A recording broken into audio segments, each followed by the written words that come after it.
Hello दोस्तों, आज हम पढ़ेंगे लेंस के बारे में। तो सबसे पहले हम जानेंगे कि लेंस कितने प्रकार के होते हैं। देखो, लेंस है वो दो प्रकार के होते हैं। पहला है उत्तल लेंस और दूसरा होता है अवतल लेंस। अवतल लेंस और ये होता है उत्तल लेंस। देखो, उत्तल लेंस और अवतल लेंस की विशेषता क्या होती है वो देखना एक बार। सबसे पहले बात कर लें उत्तल लेंस की। तो उत्तल लेंस की विशेषता ये होती है कि ये किनारों पे से तो पतला होता है और बीच में मोटा होता है। सबसे बात करें उत्तल लेंस की बात कर लें तो उत्तल लेंस की विशेषता ये होती है किनारों पे से तो पतला होता है, बीच में से मोटा। तो उत्तल लेंस की डेफिनेशन लिखना चाहे ना, वो देखो, उत्तल लेंस वह लेंस जो किनारों से पतला तथा मध्य या फिर बीच में से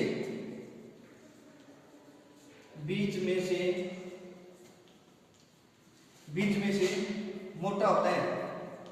पहली विशेषता ये होती है। दूसरी विशेषता क्या होती है कि ये मान लीजिए इसकी मुख्य अक्ष है, तो यह मुख्य अक्ष के समांतर आपतित होने वाली किरणों को, मुख्य अक्ष के समांतर आपतित होने वाली प्रकाश किरणों को, ये मान लीजिए पहली प्रकाश किरण है और ये दूसरी प्रकाश किरण है, मुख्य अक्ष के समांतर आपतित होने वाली प्रकाश किरणों को एक बिंदु पे फोकसित करता है। तो सेकंड वन विशेषता कहें वह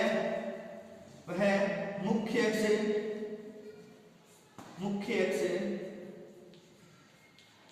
के समांतर आपतित होने वाली प्रकाश किरणों को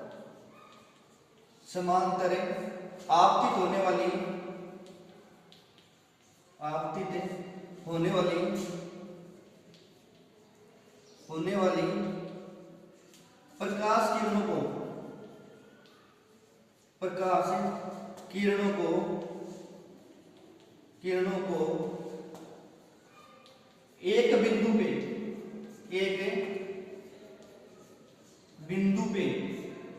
बिंदु पे फोकसित करता है। एक बिंदु पे फोकसित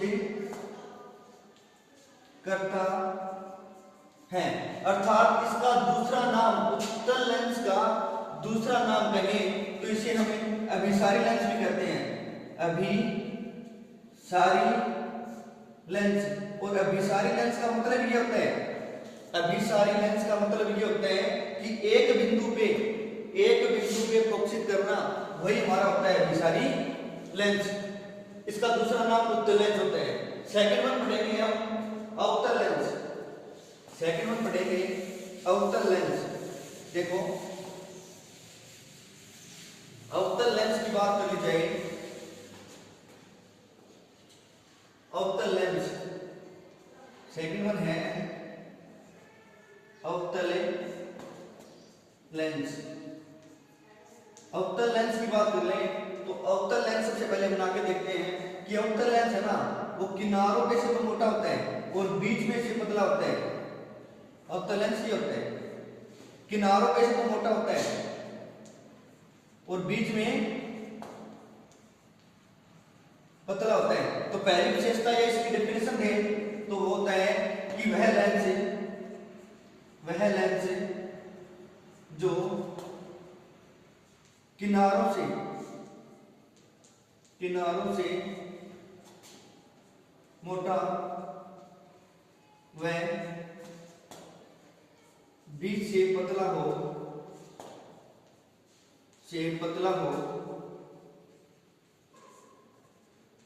तथा सेकंड विशेषता बात करें हम, सेकंड विशेषता होती है कि देखो, उत्तल लेंस में तो एक बिंदु पे फोकसित करता था, लेकिन अवतल लेंस में ये होता है कि इसके समांतर आपतित होने वाली किरणों को एक बिंदु पे फोकसित नहीं करता है, ये फैला देता है प्रकाश किरणों को। ये किरण आई, इसको बाहर निकाल दिया। सेकंड वन, ये किरण आई, इसको बाहर निकाल दिया। अर्थात हम कहें वह था मुख्य अक्ष के समांतर, मुख्य एक्स के समांतर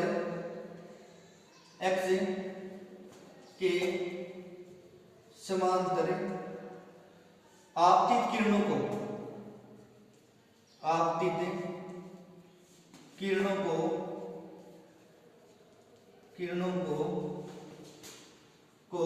फैला देता है। फैला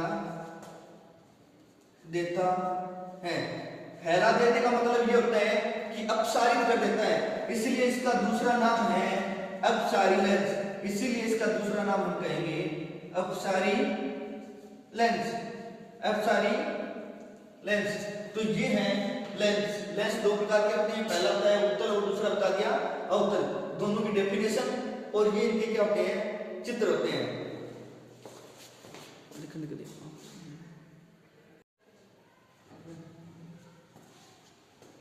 लेंस की क्षमता, तो देखो लेंस की क्षमता क्या होता है। सबसे पहले लेंस की क्षमता की परिभाषा लिखें कि लेंस द्वारा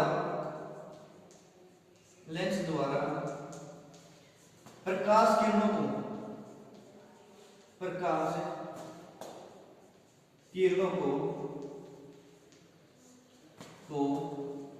मोड़ने की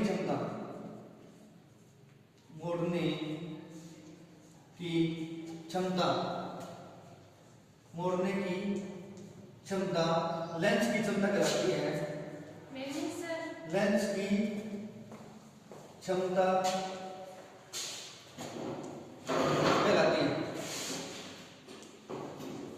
की क्षमता कहलाती है। देखेंगे लेंस की क्षमता के लिए विचलन कोण अर्थात P का मान कैसे निकालते हैं, तो देखना एक बार। ये मान बना रहा हूं मैं, उत्तल लेंस है ये उत्तल लेंस है, ठीक है। ये इस उत्तल लेंस में मुख्य एक्स है, इसे हम लिखते हैं मुख्य एक्स। देखो मुख्य एक्स के समांतर कोई भी प्रकाश किरण आपतित हो रही है। ये मुख्य एक्स के समांतर कोई प्रकाश किरण आपतित हो रही है और टकराने के बाद में लेंस की क्षमता यही होती है कि लेंस द्वारा प्रकाश किरणों को मोड़ना। तो ये लेंस इस प्रकाश किरण को मोड़ के यहां आपतित कर देता है या अपवर्तित कर देता है। ये मान लीजिए इसने यहां तक इसको मोड़ दिया। सपोज दैट अगर ये लेंस नहीं होता, यहाँ पे ये लेंस नहीं होता तो प्रकाश किरण ऐसे सीधी निकल जाती, और इसने इसको ऐसे मोड़ दिया और ये यहां से मोड़ता है, इसे हम लिखते हैं डेल्टा से। और ये डेल्टा होता है विचलन कोण। यहाँ पे ये डेल्टा है, इसे हम बोलते हैं विचलन कोण।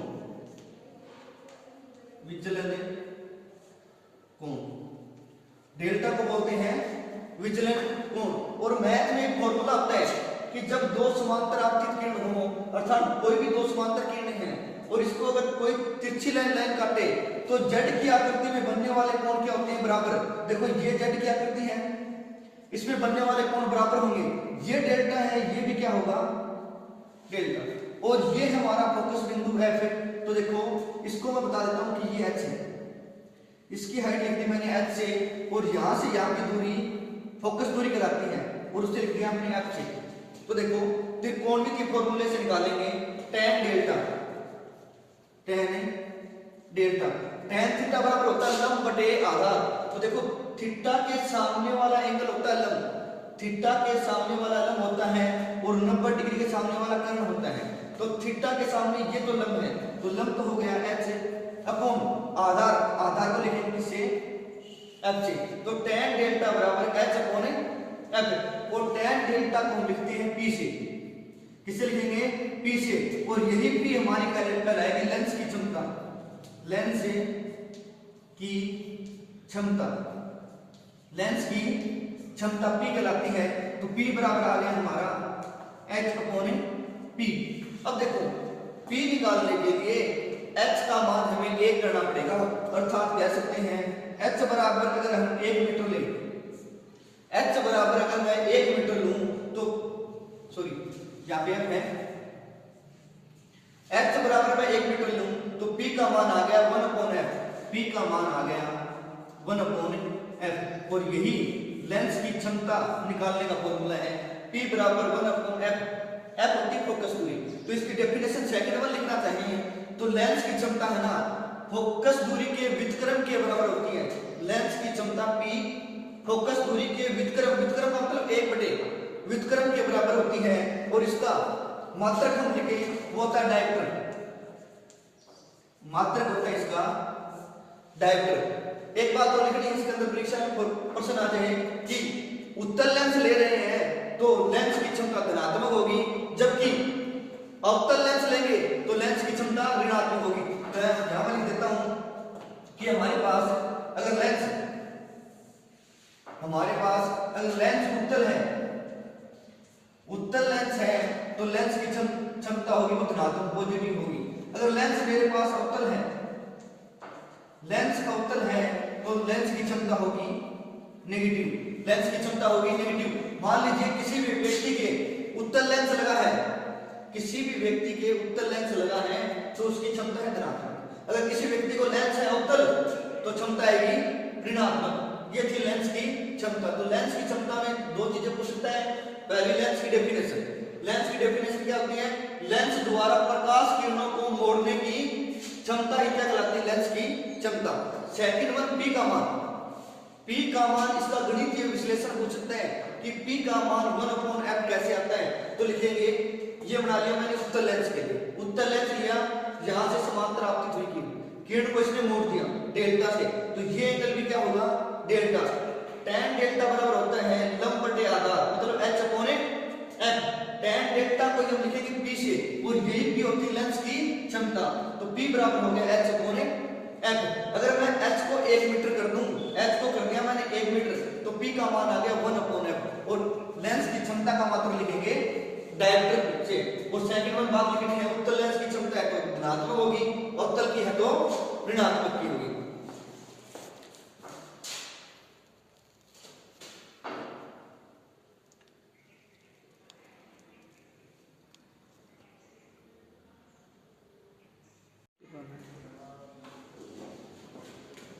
लेंस मेकर सूत्र देखो परीक्षा के लेवल से सबसे इंपॉर्टेंट है चैप्टर नंबर 9 की बात कर लें। चैप्टर नंबर 9 में सबसे इंपॉर्टेंट जो चीज है वो है लेंस मेकर सूत्र। जब मान लीजिए 100% आने वाला परीक्षा में तो देखेंगे लेंस मेकर सूत्र।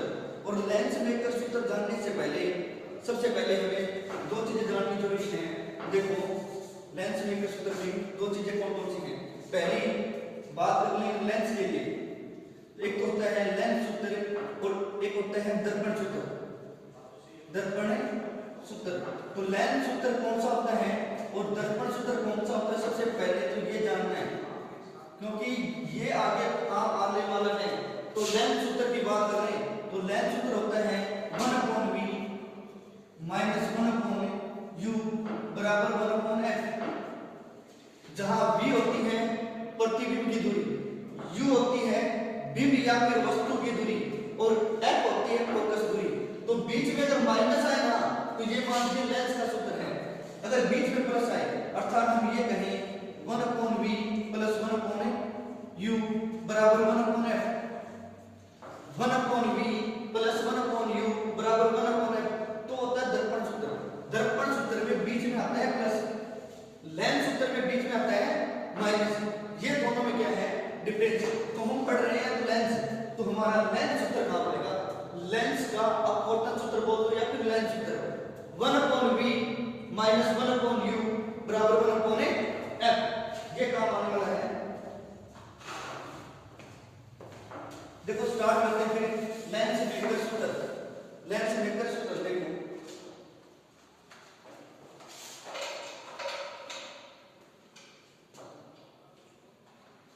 लेंस मेकर सूत्र। सबसे पहले हम एक लेंस बनाते हैं। देखो ये मैंने बना लिया उत्तल लेंस, ये उत्तल लेंस है और उत्तल लेंस को नाम दे दिया मैंने A और B, A और B। ये इसकी हो गई मुख्य अक्ष, ये हो गई मुख्य अक्ष। मुख्य अक्ष पे कहीं पे कोई वस्तु पड़ी है, ये मान ली वस्तु है O।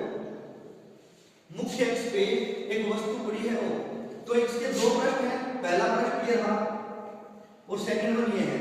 दोनों पृष्ठ के अलग नाम दे देंगे। ये पृष्ठ हो जाएगा P1 और ये पृष्ठ हो जाएगा P2।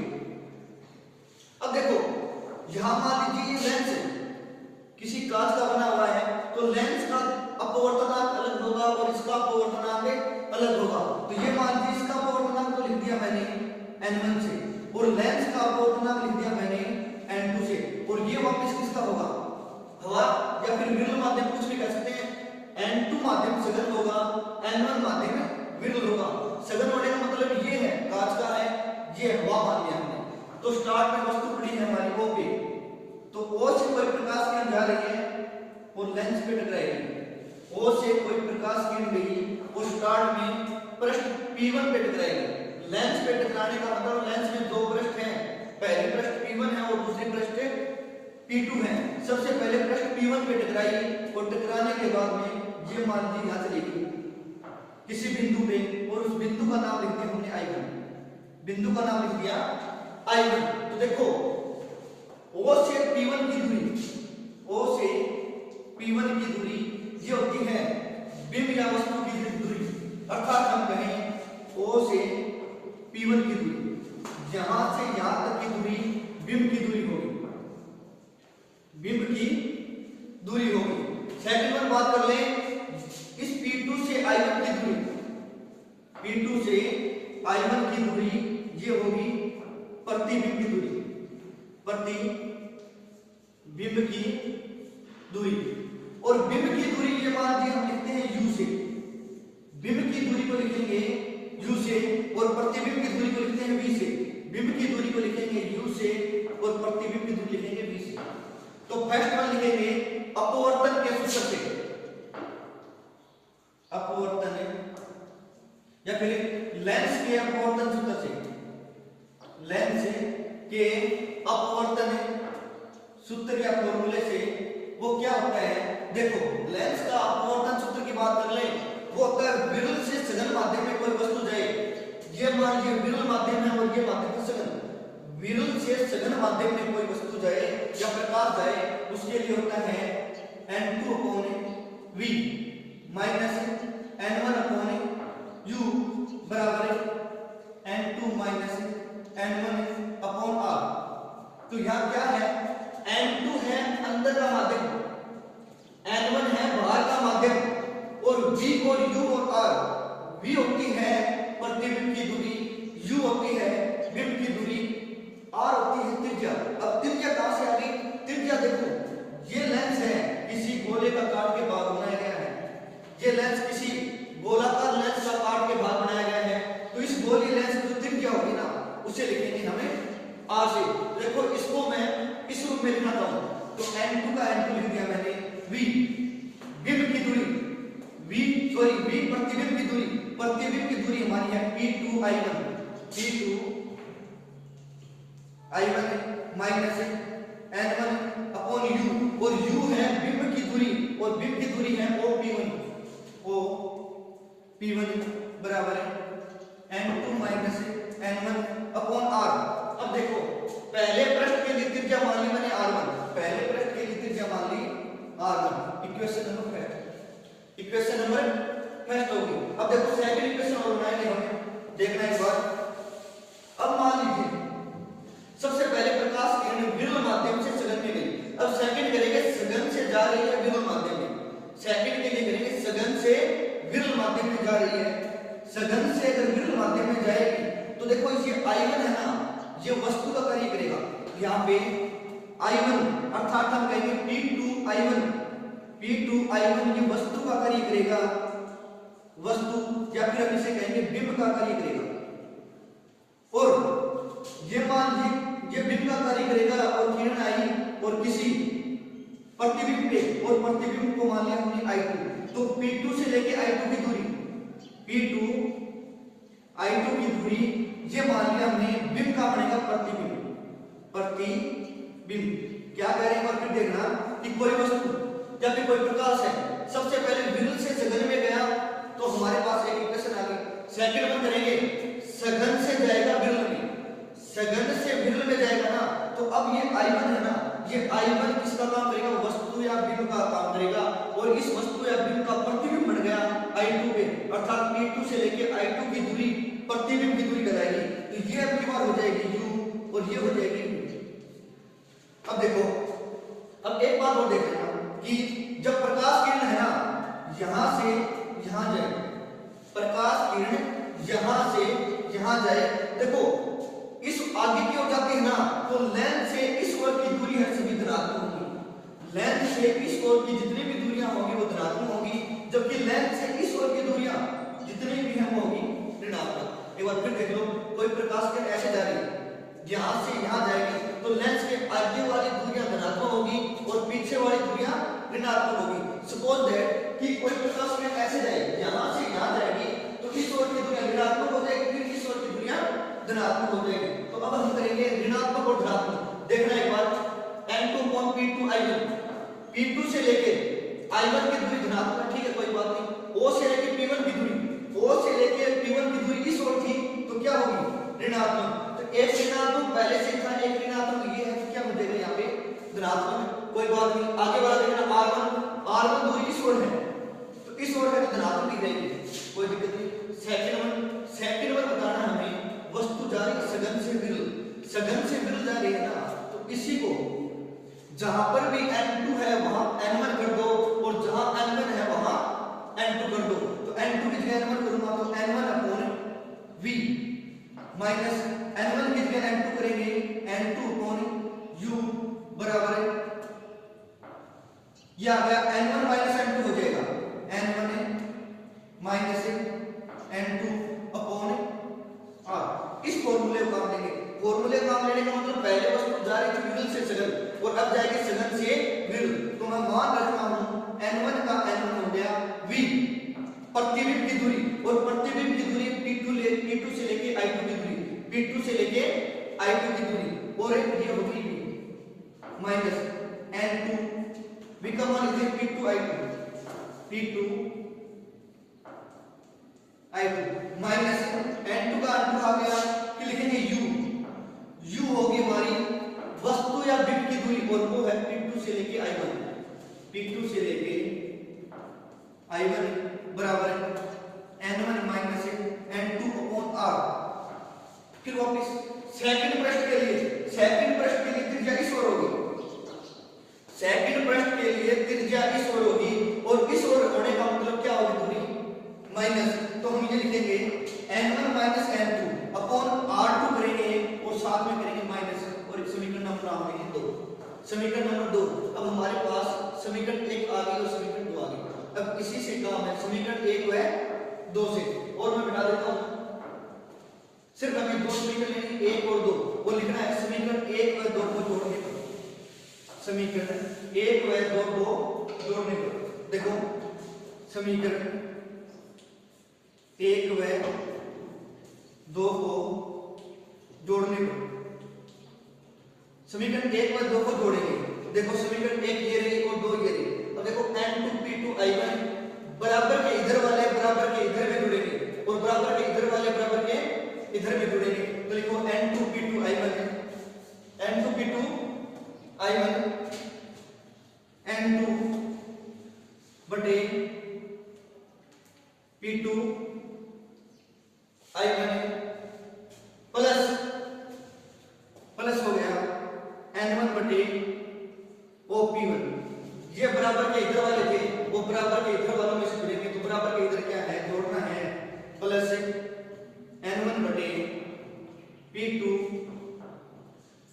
I2 minus N2 upon P2 I1, और बराबर में इधर जोड़ेंगे ये रहा N2 minus N1 upon R1, लिख देंगे N2 minus N1 upon R1, minus है माइनस लिख दिया, N1 minus N2 upon R2, N1 minus N2 upon R2। इस समीकरण से हम काम में लेंगे, तो ऊपर वाला एक बार मिटा देता हूं,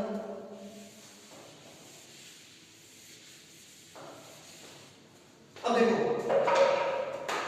N2 अपॉन P2 I1 और N2 अपॉन P2 I1 ये माइनस में है और ये हमारे पास बच गया n1 upon OP1, n1 upon P2I2। तो बराबर के इधर दोनों में n1 है, n1 मैं ले लिया कॉमन में, तो n1 कॉमन में ले लेता हूं मैं। n1 कॉमन में लेने के बाद बच गया 1/OP1, 1/OP1, ठीक है, प्लस इसमें से n1 कॉमन में लेने के बाद में 1/P2I2 प्लस 1/P2I2। ये तो बराबर के इधर हो गया। अब बराबर के इधर वाले लिखेंगे n2 n1 upon r1, n1 n2 upon r2। अब देखो ये मान लीजिए मैं माइनस को अंदर बना दूंगा, माइनस को अगर अंदर बना दूंगा तो माइनस का n1 हो जाएगा और माइनस माइनस प्लस का हो जाएगा n2, अर्थात ये हो जाएगा n2 n1 अपॉन r1। तो मैं लिख देता हूं एक बार n2 n1 अपॉन r1। अब माइनस को अंदर बना दूंगा तो n2 प्लस का हो जाएगा और n1 माइनस का हो जाएगा, तो ये आ जाएगा plus n2 n1 upon r2। अब देखो इसमें भी n2 n1 है, n2 n1 है, n2 n1 को मैं कॉमन में ले लेता हूं तो ये आ जाएगा n1 1 upon OP1 plus 1 upon P2I2 और मैंने यहां से n2 n1 को कॉमन में ले लिया बराबर n2 n1 को कॉमन में ले लिया, n2 n1 को कॉमन में लेने के बाद में देखो इसमें से n2 n1 आ गया, 1 अपॉन r1 बच गया, 1 अपॉन r1 प्लस का प्लस, फिर n2 n1 को कॉमन लिया, 1 अपॉन r2 आ गया। अब देखो फिर वापस बाहर रखने एक बार हमें O से लेकर P1 की दूरी, O से लेकर P1 की दूरी लिखी हमने U से, किससे लिखी है U से, और बराबर के इधर अर्थात हम कहें लेंस के इधर होने के कारण होगी माइनस में।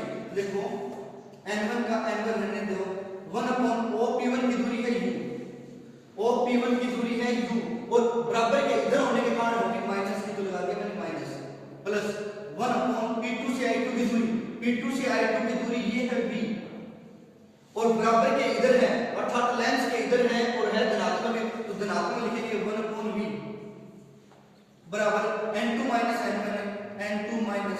n1 और आ गया 1 अपॉन r1। r1 इधर होगी क्योंकि r1 है पहले लेंस की त्रिज्या इधर है, तो r1 तो धनात्मक होगी और r2 होगी ऋणात्मक, तो लिख देंगे 1 अपॉन r1। r1 तो धनात्मक है लेकिन r2 है वो ऋणात्मक है, और ये प्लस और ये माइनस को गुणा करेंगे तो बीच में निशान आ जाएगा माइनस का, यहाँ पे निशान आ गया माइनस का। देखो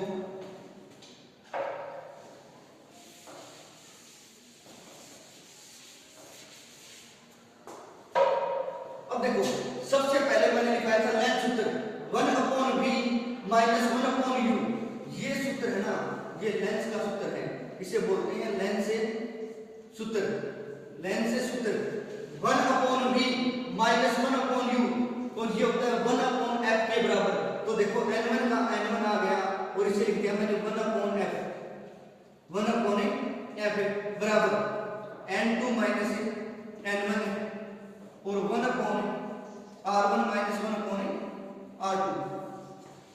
इस n1 को जहां गुणा में इधर लेके जाऊंगा बराबर के तो भाग में आ जाएगा, तो हमारे पास लेंस मेकर फॉर्मूला आ जाएगा 1 अपॉन F बराबर n1 n2 में n1 का भाग लगाऊंगा तो n2 अपॉन n1 माइनस का माइनस n1 में n1 का भाग लगाया आ गया 1 और कोष्टक में आ गया 1 upon r1 minus 1 upon r2 और यही होता है लेंस मेकर फॉर्मूला।